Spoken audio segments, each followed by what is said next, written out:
Esto es Imagen Empresarial y estoy muy contento porque está aquí en la cabina Larry Rubin, presidente de la American Society en México. Mi querido Larry, qué bueno verte. Igualmente, Rodrigo, En vivo, muchísimas porque habíamos gracias. hablado recientemente Es cierto. en otro ángulo, pero ahora, pues desde el lugar que ocupas desde hace mucho tiempo en la American Society, que evidentemente creo que pues, lo hemos venido hablando ya. Me atrevo a decir casi décadas, porque esto ha sido realmente muy divertido y conocedor profundo de la relación México-Estados Unidos y sobre todo de un momento muy coyuntural. Ayer pues ya le dieron su constancia a Claudia Sheinbaum y pues vamos a las elecciones el 5 de noviembre allá en los Estados Unidos, dos candidatos muy definidos, Donald Trump y Kamala Harris, con movimientos. A mí me ha sorprendido mucho cómo se han movido las encuestas allá, sobre todo en los estados Veleta o Swing States, porque sí se ha movido. Pero hiciste hace poco un buen planteamiento, digamos, de cuáles son los temas que a Estados Unidos le pueden preocupar con ese conocimiento y además interlocución que tienes de manera permanente en la relación bilateral. Comenzaría por el tema de las reformas que están aquí planteadas y eso cómo se ve, Larry. Claro, pues sin duda, y como tú muy bien dices, lo que a todos nos interesa en los próximos 2 años, ¿no? De aquí al 2026 es la revisión del TEMEC. Entonces, las reformas pueden sin duda ser algo muy importante para la relación bilateral porque afectan o benefician, ¿no?, cómo se llevan a cabo los juicios, las demandas, etcétera, que pueden tener las empresas. Confiamos que va a ser una reforma adecuada. Evidentemente se necesitaba reformar el sistema judicial en México desde hace décadas, entonces aplaudimos el esfuerzo por hacerlo. Esperamos sea pues lo más justo y adecuado para el país posible, pero realmente pues parte de lo que estamos haciendo también es que cada año, y tú ya nos has acompañado, tenemos la convención binacional, ¿no? Y a raíz de esta convención binacional que se celebrará en México, en la Ciudad de México, el 3 y el 4 de septiembre, pues tenemos diferentes mesas de trabajo. Una de ellas de las que vamos a analizar es el impacto también pues que tienen los diferentes cambios en México y en Estados Unidos, ¿no? Por supuesto. Y bueno, pues vamos a ir viendo, digamos, cómo se desdobla, como dices, a partir del 1 de septiembre. Vamos a ver tono, velocidad, intensidad y profundidad en términos de lo que se va planteando. Hay preocupaciones, por ejemplo, en términos de los órganos autónomos, que si bien no dice en el Tratado México-Estados Unidos y Canadá, el TEMEC o USMCA, tiene que haber COFECE, sí está considerado que tiene que haber árbitros que no pertenecen al Ejecutivo, que ayuden en el sector, pues en el libre mercado, claro, en el sector de las telecomunicaciones, el IFT. Exacto. Hay inversiones enormes como la de AT&T en México y esas condiciones, ¿no?, que creo que también serán otros de los puntos que se van a ir siguiendo de cara a la revisión que vamos a tener del TEMEC en 2026. Sí, definitivamente órganos como estos, ¿no?, particularmente en telecomunicaciones, son muy importantes, ¿no? Establecen las condiciones para el libre mercado y definitivamente también son parte del TEMEC, entonces no se pueden borrar y no se deben borrar, ¿no?, porque son elementos, particularmente este órgano, pues un órgano descentralizado muy importante, ¿no?, que le da mayor certeza a las inversiones que vengan en telecomunicaciones. Muy bien dices, AT&T es un gran ejemplo de inversión muy grande en el país, ¿no?, y que queremos que siga creciendo, que siga compitiendo en el mercado nacional y como AT&T, pues definitivamente en el mercado de Estados Unidos da certeza el que México tenga este tipo de órganos, ¿no? Habrá otros que se podrán analizar si son o no efectivos, pero particularmente este sí es efectivo, sí, ¿no? Sí. Entonces yo creo que los legisladores tienen un gran trabajo hacia adelante, es decidir cuáles sí son efectivos, cuáles sí están dentro del TEMEC, ¿verdad? Porque hay algunos que aunque quisieran, pues no los pueden tocar por el TEMEC, pero pues es parte también de esta nueva legislatura que entra a partir del 1 de septiembre. Tendremos algunos legisladores también en la convención binacional, porque ya habrán empezado 2-3 días antes. ¿Quiénes van a estar por ahí? Pues mira, estamos invitando a varios legisladores, tanto senadores como de la Cámara de Diputados. También le hemos extendido la invitación a la doctora Sheinbaum, que nos acompañó hace unos meses en el American Society. Que dio una declaración bien importante, me acuerdo. Sí, exactamente. Entonces le invitamos porque también estamos cuantificando las últimas cifras de inversión que van a tener las empresas americanas en México. Una cifra importante, sin duda, porque no nada más estamos hablando de reinversión, Rock, que esa la hemos visto a lo largo de los pues de los años, sino lo más importante, cuánta inversión fresca, nueva está llegando al país. Entonces, estamos haciendo ese trabajo previo a la Convención Binacional para hacer un anuncio pues de lo que va a suceder en el próximo sexenio prácticamente, ¿no? Y pues por eso lo estamos haciendo en septiembre, todavía bajo la administración del presidente López Obrador, y pues la inversión es parte clave de ello. Claro. ¿De Estados Unidos quién viene? Fíjate que hemos invitado al CEO de Chobani, qué bien. sí, a Hamdi Ulukaya. Entonces, pues él es nuestro invitado, pero también vamos a tener otro tipo, no nada más empresarios en esta gran convención, sino también viene una astronauta mujer mexicana, ¿no? Que está viviendo en Los Ángeles. Tenemos a uno de los influencers más importantes de Corea del Sur, que es mexicano. Eso no sabía. Sí. Entonces también nos va a acompañar. Nos gusta tener que no nada más todo sea negocios, ¿no? Sino claro, que también tengas el elemento de el año pasado tuvimos a los Shark Tanks, ¿no? Entonces nos gusta meter elementos que lo hagan todavía más divertido, y también como tenemos académicos, invitamos universitarios y demás para que nos acompañen, porque son el futuro de México, claro, ¿no? Entonces queremos que empiecen a escuchar cuáles son los temas centrales en la relación más importante que tiene México y que tiene Estados Unidos también. Sí, porque además en estos últimos 10 años México siempre ha sido fundamental para Estados Unidos, el segundo socio comercial, a veces tercero, porque siempre estábamos ahí con Canadá. Obviamente ha habido una reconfiguración geopolítica China-Estados Unidos que sigue avanzando. Apenas el 14 de mayo hubo un decreto de la administración Biden en donde se aplicaron aranceles a paneles solares, a semiconductores, a baterías de litio, para vehículos, para electrónicos, obviamente autos chinos, 100% de arancel, etcétera. Y entonces México hoy es el segundo mercado de exportación de Estados Unidos, cosa no menor, y obviamente pues el principal socio comercial por volumen. Ahí estamos arribita de Canadá siempre, pero la demografía te dice que eso va a seguir avanzando y nos vamos a seguir integrando de manera profunda como bloque en Norteamérica. Exactamente, y por ejemplo una de las grandes oportunidades de inversión para México está en el sector farmacéutico, en investigación clínica, y se lo hemos comentado a la administración de la doctora Sheinbaum, al doctor Kersenovich, que es el próximo secretario de Salud, que esto puede subir a $4,000 millones. Hoy está en 200 millones, ¿no? Y pues eficientando al regulador, a COFEPRIS, puede subir a $4,000 millones, y esto es una inversión que se da continuamente, o sea, es inversión anual, ¿no? La que se hace en investigación clínica, y es una gran oportunidad como otras que existen. Claro, y además con beneficios, más allá de la inversión constante y sonante, pues beneficios a la población mexicana, ¿no? Claro. Porque obviamente si haces la investigación en México y hay mucho valor cuando con los distintos perfiles genotípicos, pues se va haciendo. De hecho, mucho en Estados Unidos pues se hace en cierta población, ¿no? De la investigación clínica, y cada país, y eso genera un montón de valor.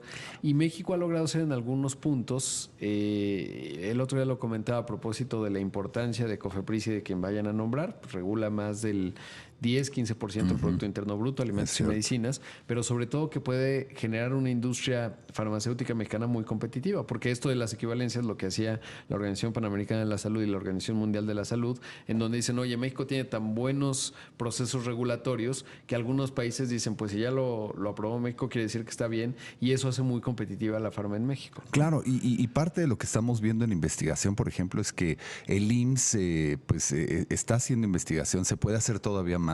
Entonces hay que trabajar con ellos aún más en este sentido, pero verdaderamente México es un país de oportunidades si se quitan estas piedritas, ¿no? Claro. Que estorban, que no facilitan el libre comercio, ¿no? Y que son fáciles de quitar porque requieren nada más voluntad política, ¿no? Exactamente. Larry, debo hacer un corte, pero continuamos esta conversación. Hablemos de China, México, que también lo has mencionado de manera importante. Entonces, esto es Imagen Empresarial. Esta mañana está aquí en el estudio y se lo agradezco mucho Larry Rubin, presidente de la American Society en México. Larry, bueno, pues viene este importante importante evento. Y hablabas también de otro tema fundamental. A mí me ha llamado mucho la atención el discurso del secretario de Hacienda, Rogelio Ramírez de la O, que dijo, México tiene que revisar su relación con China, porque así como nuestro principal socio comercial por mucho es Estados Unidos, nosotros para Estados Unidos también, China es nuestro segundo socio comercial por volumen. Las cifras que daba el secretario de Hacienda es México importa de China 119 mil millones de dólares, exportamos apenas 11 mil millones de dólares, no somos economías complementarias y hay, digamos, una preocupación en Estados Unidos que la han expresado distintos funcionarios en términos de que se esté triangulando, ¿no? Es decir, el famoso nearshoring, una parte pues de China se ha movido a México, no necesariamente generando tanto valor, yo creo que otra sí, esa es una buena discusión y algo en lo que México debe estar atento, pero es un punto que hoy hemos visto en las campañas de los dos partidos, pues muy central, ¿no? La preocupación que tiene Estados Unidos de, oye, que pues las aduanas de México funcionen bien, que por ahí no está entrando, digamos, mercancías que formen parte de la región Temec. ¿Cómo lo ves? Porque además tú tienes un pulso muy bueno en términos, pues tienes gran diálogo tanto con los empresarios de aquí como con los empresarios de Estados Unidos y los funcionarios también de allá. Claro, pues mira, la realidad es que sí es preocupante porque la desventaja de las empresas chinas ante la competencia, ¿no? Para ellos obviamente es una ventaja enorme, es que el fondeo viene del gobierno, entonces no hay empresa ni americana ni canadiense, mucho menos mexicana, que pueda competir contra el gobierno y los bolsillos del gobierno chino, ¿no? Y esa es la gran desventaja porque su estrategia es bajar los precios, aunque pierdan dinero por 2, 3, 5 años y posteriormente dominar el mercado porque ya matan a la competencia. Entonces, ese ha sido uno de los factores que a los estadounidenses más preocupa de cómo operan las empresas chinas y por eso, pues para nosotros que estamos en esta relación bilateral México-Estados Unidos, pues el hecho de que no haya intervención de empresas chinas dentro de productos marcados como Norteamérica o Temec es bien importante, ¿no? Porque también están entrando, pues hoy ya son el principal socio comercial para casi todo Latinoamérica, ¿no? Sí. O sea, vas a Chile, a Colombia, a Brasil, a Argentina, Perú. todo su socio comercial número uno es China. Entonces, no queremos que eso pase en México porque no agregan necesariamente mucho valor, ¿no? Justo lo que tú decías en esta balanza comercial, ¿no? O sea, todo es de importación, poco fabrican, no crean tanto empleo, cuando pudieran hacer muchas cosas diferentes. Entonces, para Estados Unidos es vital que su socio comercial número uno, que es México, pues mantenga también las condiciones en donde se protege la inversión estadounidense, porque somos los que hemos venido apostando, no ahorita, muchas de nuestras empresas llevan 110, 120 años en el país, ¿no? Entonces, la verdad es que hemos confiado y hemos estado comprometidos con México ya desde hace mucho tiempo y por eso esta marea roja pues nos causa mucha consternación porque en realidad puede ser un factor importante y más yéndonos hacia la revisión del Temec que viene ya en próximas fechas. Claro, y ahí va a ser uno de los puntos que creo que se van a redefinir. Me acuerdo mucho que Catherine Tai, la titular del USTR,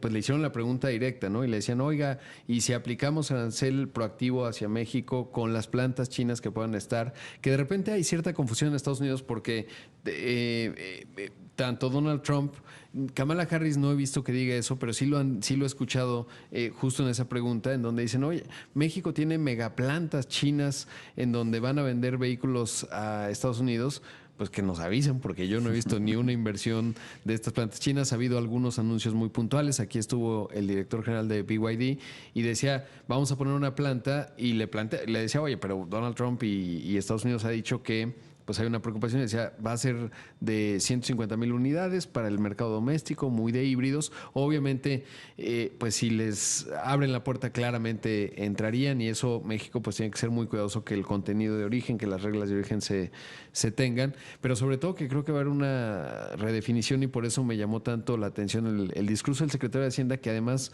es interesante porque pues eso estaría en el ámbito de la Secretaría de Economía. Ya hay un poderoso secretario nominado, obviamente pues todavía no asume, Marcelo Ebrard, una buena secretaria que es Raquel Buenrostro, pero el mensaje vino de Hacienda, ¿no? Y eso me ha llamado mucho la atención porque no he visto que lo retomen, digamos, las otras carteras. Claramente sí, la Secretaría de Economía ha habido ya movimientos de incautaciones de mercancías chinas ilegales, porque hay un tema ahí de aduanas que también va a ser bien importante, ¿no? En la discusión. Sí, sin duda, Rodrigo. Yo creo que parte de este proceso es que que pues en el TEMEC, que se supone que los productos son hechos en la región, en México, Estados Unidos o Canadá, pues no sean productos que tengan también componentes chinos, ¿no? Porque entonces distorsiona todo el mercado. Y eso es lo que se ha buscado por parte de estas empresas chinas, ¿no? Es entrar al mercado mexicano para poder usarlo de trampolín y entrar al mercado más grande del mundo, que es el estadounidense. Ahora, parte de cómo lo hacen también es que llegan a México no empresas chinas, sino empresas de Colombia, de Chile, ¿no? Pero abres las puertas de esas empresas y es empresa china, aunque se llame American algo, ¿no? Se les cae la platina tantito y se ve automáticamente. Sí, exactamente. Entonces, la realidad es que este comercio bilateral entre México y Estados Unidos es tan importante, por eso también le extendimos una invitación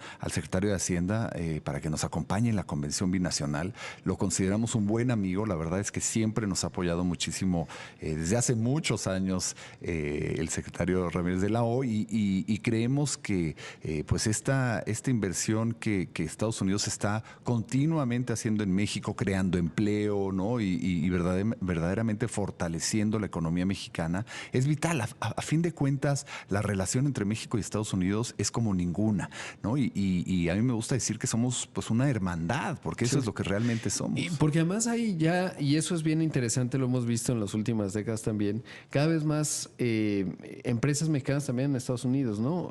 Recientemente Oxxo anunció una adquisición en tiendas de conveniencia en Texas principalmente, en Arkansas, en Nuevo México, está Arca Continental, que tiene una planta grandota del sistema Coca-Cola, Cemex, Cemex, Biopapel, que tiene varias plantas también en los Estados Unidos, obviamente Bimbo, Bruma, en fin, podemos hacer un largo listado, pero vaya que también pues ya empieza a ser de ida y vuelta. Obviamente la proporción es la economía más grande del planeta, pero es muy importante, digamos, esa integración y sobre todo un tercer mercado que ha surgido cada vez con más fuerza, que es pues el de los mexicoamericanos y lo que se denomina latinos, digamos, que es toda una diáspora de Centroamérica, México, etcétera, que se vuelve muy relevante también desde el punto de vista de los lazos culturales, sociales y la influencia que tienen en la vida de los Estados Unidos. Claro.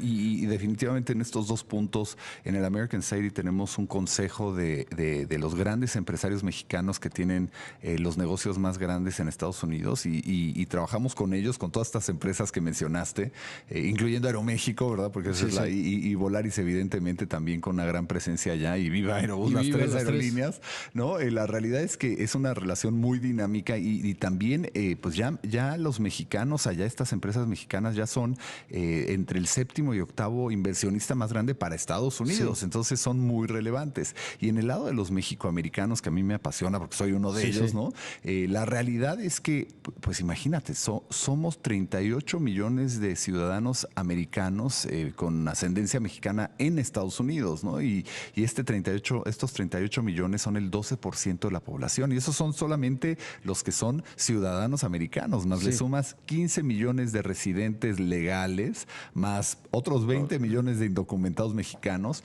La realidad es que la influencia de México en Estados Unidos, estás hablando arriba de 70 millones de personas, ¿no? Y pues la mitad de ellos pueden ejercer el voto, pueden cambiar la política estadounidense si lo decidieran. Todavía no lo han decidido como grupo, ¿no? Y a mí me gusta decir, Rodrigo, que hay que sacar al grupo de mexicoamericanos de los hispanos, porque la realidad es que, ¿verdad? O sea, aparte somos la mayoría, somos el 80-85% de los hispanos, pero hispanos es una definición un poco clara, ¿no? Que entonces desdibuja lo que es México en Estados Unidos. Claro, y diluye, y creo que es bien importante verlo desde México. Lo ha intentado, a ver, lo voy a decir como es torpemente México. Desde México siempre se ha intentado, pero parecería que los liderazgos en México no acaban de entender que es, digamos, una población muy diferenciada que no está esperando que le digas cómo votar, qué hacer, etcétera, ¿no? Y México, en el caso del presidente López Obrador, se da cuenta cuando entramos en un momento de crisis, ¿no? Y empieza a mandar mensajes de deberían votar, no sé qué. Sí, va a estar de mal, ¿no? Porque eso se va construyendo con el tiempo, porque claramente es una población, que está muy vinculada a México de manera permanente, como tú, como muchos, y eso, bueno, pues se tendría que galvanizar en el interés de ellos, no de México. Y aparte porque también muchos de estos millones pues piensan como americanos, Sí, ¿no? sí, Entonces, y no son necesariamente, no es una población que hay que escatimar porque son el 8% del PIB de Estados Unidos, ¿no? O sea, la economía es más grande que la de acá, ¿no? Que la de acá, totalmente. Y ya nada más agregaría, yo siempre me acuerdo mucho de esta frase que decía Ronald Reagan, que decía, los mexicanos son republicanos, pero nadie les avisó. Y eso ya se empieza a notar, por ejemplo, muy bien en Texas, etcétera. Es muy interesante, pero bueno, es todo un diálogo. Mi querido Larry, va a estar muy buena la convención. Te felicito como siempre por ello. Y bueno, estás totalmente invitado al podcast. Iba a poner el último audio de Sergio Rosenhaus, ya no me dio tiempo, pero espero que pronto te escuchen ahí en una conversación mucho más larga que esta. Te agradezco mucho. Será un gusto enorme. Muchísimas gracias, Rodrigo. Ahí escuchamos a Larry Rubin, el presidente de la American Society